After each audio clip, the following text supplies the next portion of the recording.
Viernes 14 de agosto de 2026. Tres mensajes del Evangelio de hoy, tomado del Evangelio de San Mateo, capítulo 19, versículos del 3 al 12. En aquel tiempo, se acercaron a Jesús unos fariseos y le preguntaron para ponerlo a prueba: ¿es lícito a uno despedir a su mujer por cualquier motivo? Él les respondió: ¿no habéis leído que el Creador en el principio los creó hombre y mujer y dijo: por eso abandonará el hombre a su padre y a su madre, y se unirá a su mujer, y serán los dos una sola carne? De modo que ya no son dos, sino una sola carne. Pues lo que Dios ha unido, que no lo separe el hombre. Ellos insistieron: ¿y por qué mandó Moisés darle acta de repudio y divorciarse? Él les contestó: por lo tercos que sois, les permitió Moisés divorciaros de vuestras mujeres, pero al principio no era así. Ahora os digo yo que si uno se divorcia de su mujer, no hablo de impureza, y se casa con otra, comete adulterio.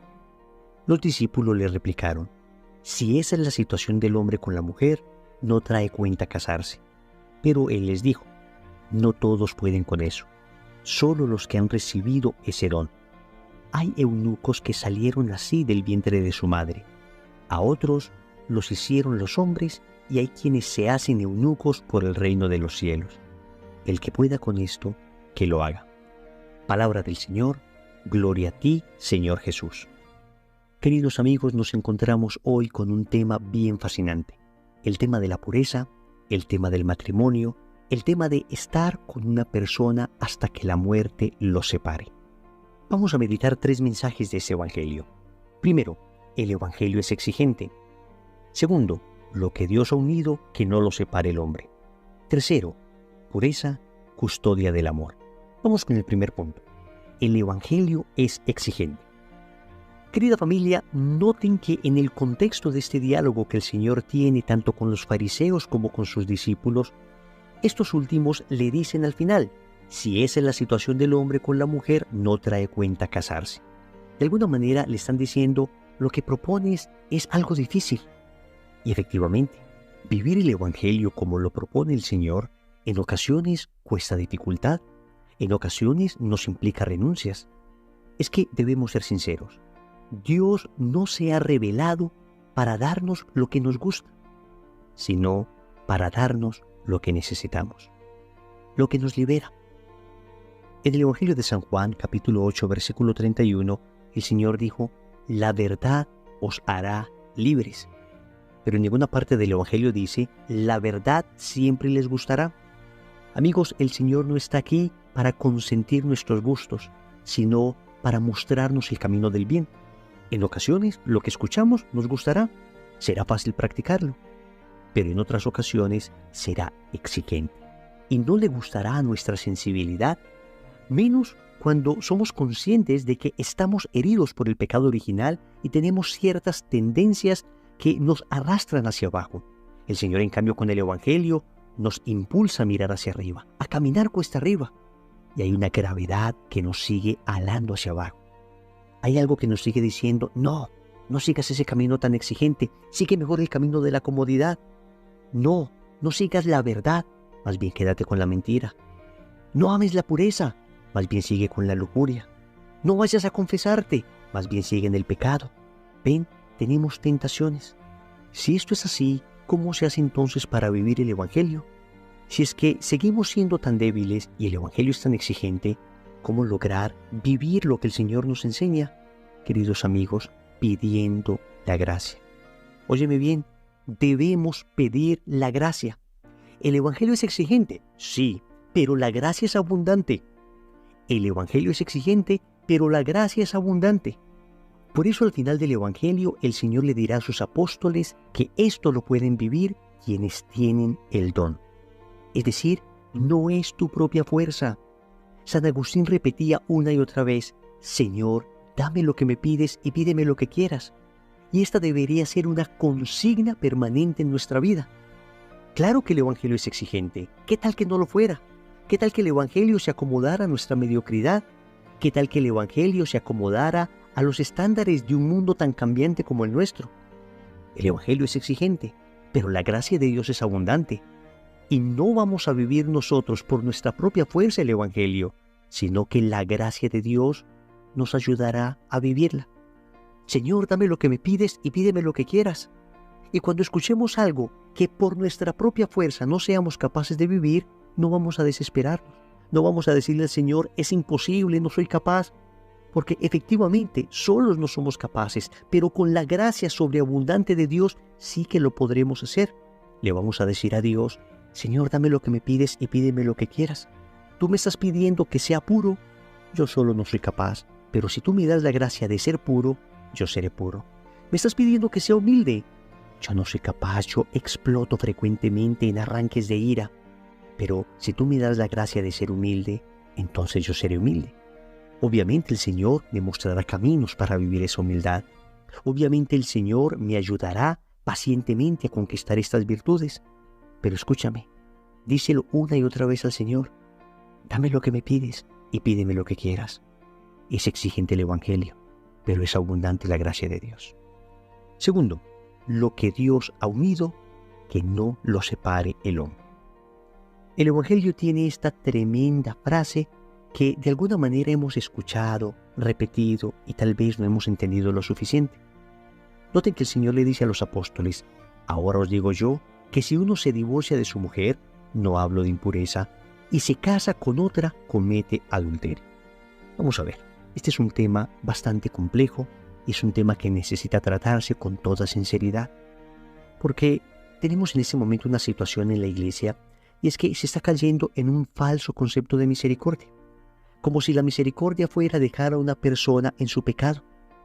Cuando ponen en los pies de Jesús a la mujer adúltera y la iban a apedrear, el Señor le dice a aquellos que la juzgaban, el que esté libre de pecado, tire la primera piedra. El Señor después mira a la mujer y le pregunta dónde están los que te acusan. Todos se han ido. Yo tampoco te condeno. Y hay algunos que dejan el texto bíblico ahí. Miren que el Señor no condena al que está en pecado. Oye, pero falta otra parte. El Señor le dice a esta mujer, ahora vete y no peques más. No peques más. No solamente le dice no te condeno, pero además le rescata de su pecado. No peques más.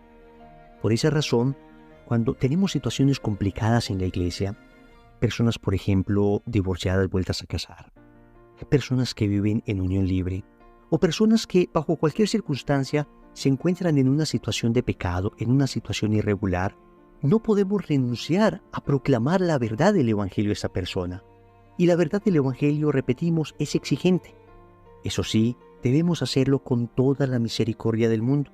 Lo primero que tenemos que explicar es que la iglesia no los considera excomulgados.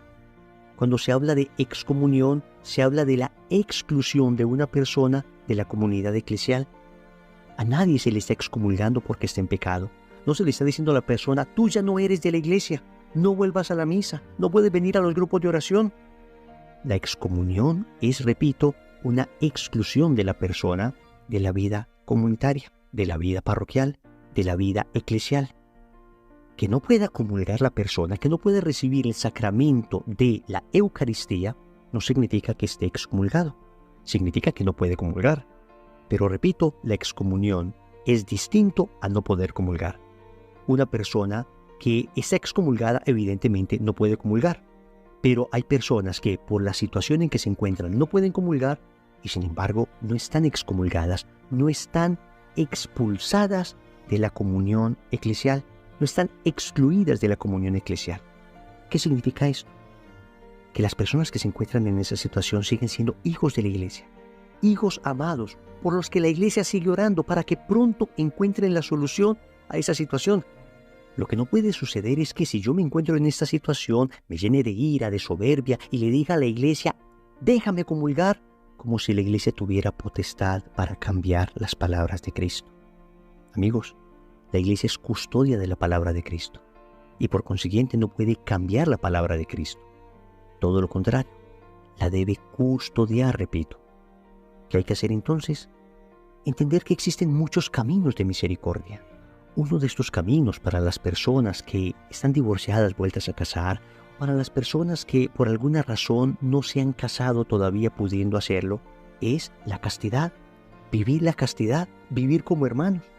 Ciertamente esto parece extraño a un mundo hipersexualizado, pero este es un camino de misericordia. Este es un camino que les abriría las puertas de los sacramentos. Existe también la posibilidad de buscar lo que se conoce como nulidad matrimonial, es decir, analizar canónicamente si estas primeras nupcias que contrajo uno de los dos cónyuges en realidad fue válida o no. Puede suceder que haya cosas que hayan invalidado eso que parecía un matrimonio. Es como si a una persona, en vez de agua, la bautizaran con un refresco, con una gaseosa. Obviamente, ese sacramento sería inválido. Y aunque el sacerdote hubiese dicho, yo te bautizo en el nombre del Padre y del Hijo y del Espíritu Santo, si no utilizó el agua, que es la materia del sacramento, entonces ese sacramento fue inválido. Lo mismo puede pasar con el matrimonio. Puede haber factores que hayan invalidado el matrimonio que parecen haber tenido. Por esa razón la Iglesia examina canónicamente, muy juiciosamente, y puede determinar, oiga, esta persona que parecía haber estado casada durante 10 años, 15 años, pues examinamos si en realidad lo que tuvo anteriormente no fue un matrimonio, no fue un verdadero matrimonio. Falló algo que no permitió que ese sacramento fuera válido. Por consiguiente, puede casarse por primera vez. Eso se hace a través de una nulidad matrimonial, es decir, la Iglesia determina que el matrimonio anterior en realidad nunca existió. Por eso no es que la Iglesia esté quitando un matrimonio válido y añadiendo uno nuevo. No, la Iglesia no puede hacer eso. La Iglesia puede determinar que un matrimonio aparente no fue verdadero matrimonio porque falló algo, inmadurez en los cónyuges, un ministro que no era verdadero sacerdote, una mentira sustantiva entre uno de los cónyuges, en fin. Una vez determina la Iglesia que pasó algo así, entonces la Iglesia abre el camino a que esta persona se pueda casar. Ciertamente este no es el espacio para profundizar más en esto, pero sí te quiero invitar para que busques ayuda en tu parroquia. No te quedes con esto en tu corazón, busca ayuda que la encuentras. Y si en cambio tu situación es que te puedes casar, no tienes ningún impedimento para hacerlo y convives con una persona, ¿por qué no empezar el proceso de prepararse para contraer un santo matrimonio? Ya que han jurado amarse, ¿por qué no pedir la bendición de Dios? Acércate a tu parroquia, busca ayuda. Claro que la Iglesia sabe que hay situaciones complicadas, pero por eso te acompaña, te ayuda. Y si de repente ninguna de estas breves opciones que te he dado te sirve, no dejes de asistir a la Iglesia, aunque no puedas comulgar. No dejes de asistir a la Iglesia, aunque no puedas recibir el sacramento de Cristo en la Eucaristía, aunque no puedas todavía confesarte, pero sigues siendo hijo de la Iglesia. Sigue suplicando la misericordia y la gracia de Dios, sigue haciendo caridad, sigue orando, sigue ayudando a los demás, sigue leyendo la palabra de Dios, sigue uniéndote a tu comunidad, sigue clamando misericordia a Dios para que pronto puedas resolver tu situación y recibir la gracia sacramental. Queridos amigos, el Evangelio es claro, pero la misericordia de Dios es muy abundante, muy abundante. No dejes de clamarla.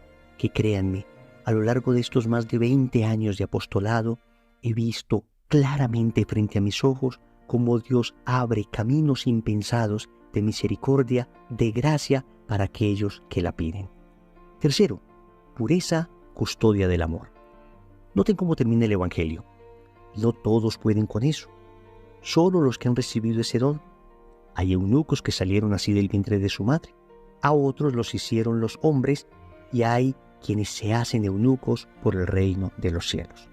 Ciertamente el Señor está hablando aquí de las personas célibes, de aquellos que han dedicado su vida enteramente a Cristo, los sacerdotes, las religiosas, los monjes, los consagrados.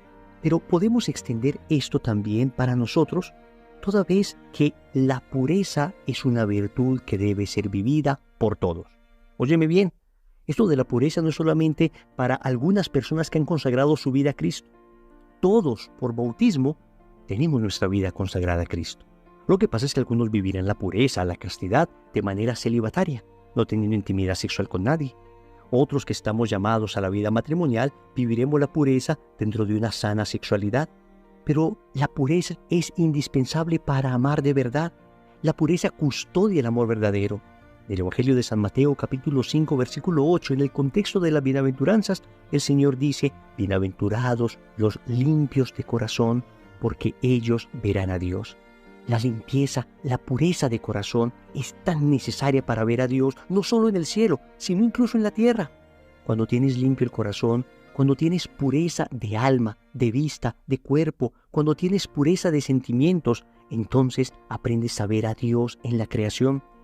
Y así ya no vamos a ver en el otro simplemente un cuerpo para desear, algo como que apetezco en mi sensualidad y en mi carnalidad, sino que voy a ver un hijo de Dios, voy a ver una persona con dignidad. Esa otra persona va a remitirme al cielo. Alguien decía sabiamente que cuando se es limpio de corazón, el otro es para mí un ícono. Un ícono es una ventana a lo eterno.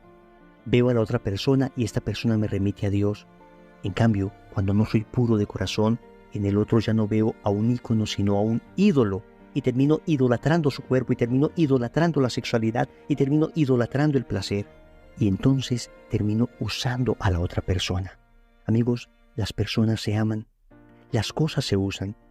No uses las personas, no ames las cosas. La pureza, qué virtud tan necesaria. Cómo nos prepara también para la fidelidad. Quien ha sido puro en un buen noviazgo, fácilmente será fiel en un santo matrimonio. La pureza se debe cultivar cuidando la mirada. Se debe cultivar evitando ver lo que podría desordenar nuestra inclinación al placer. La pureza se conquista mortificándonos con el ayuno, con la penitencia. La pureza se conquista pidiendo a Dios la gracia de ser limpios de corazón, repitiendo una vez más con San Agustín: Señor, dame lo que me pides y pídeme lo que quieras. Oremos. Amado Señor, tu evangelio es exigente, pero tu gracia es abundante. Te suplico me concedas el don de tu gracia de manera sobreabundante para poder vivir aquello que me pides en el evangelio. Señor, te quiero entregar hoy también a todos los matrimonios del mundo, a todos aquellos matrimonios que se están separando. Concédeles la gracia de sanar su relación. No permitas que la impureza venga a destruir el amor. Al contrario, concédenos el don de la pureza para que ella custodie nuestro amor. Señor, dame lo que me pides y pídeme lo que quieras. Amén. Recordemos entonces: primero, el evangelio es exigente. Segundo, lo que Dios ha unido, que no lo separe el hombre. Tercero, pureza, custodia del amor. Compromiso. En el rosario de hoy vamos a pedir el don de la pureza. En el nombre del Padre, y del Hijo, y del Espíritu Santo. Amén. Vas con nosotros para Medjugorje si es voluntad de Dios. Del 20 de octubre al 6 de noviembre tendremos una bellísima peregrinación que no te puedes perder. Empezaremos precisamente donde la Gospa, en Medjugorje, en ese lugar paradisíaco, en ese lugar donde suceden tantas cosas sobrenaturales, en ese lugar donde uno siente el abrazo de la Madre. Ahí nos iremos para Asís, donde el poverello de Assisi, Santa Clara. Estaremos visitando, por supuesto, la tumba de San Carlo Acutis. Iremos a Roma, estaremos viendo al Papa León, visitaremos las 4 basílicas y mucho más. Y allí iremos a Barcelona. En Barcelona visitaremos San José de la Montaña, Manresa, visitaremos Montserrat, visitaremos tantos lugares bellos. Y ahí iremos a Lourdes a bañarnos en esas piscinas milagrosas en donde tantos milagros han sucedido. Después pasaremos por Torre de Alba, donde Santa Teresa de Ávila, camino a Garabandal, y de Garabandal a ese lugar precioso llamado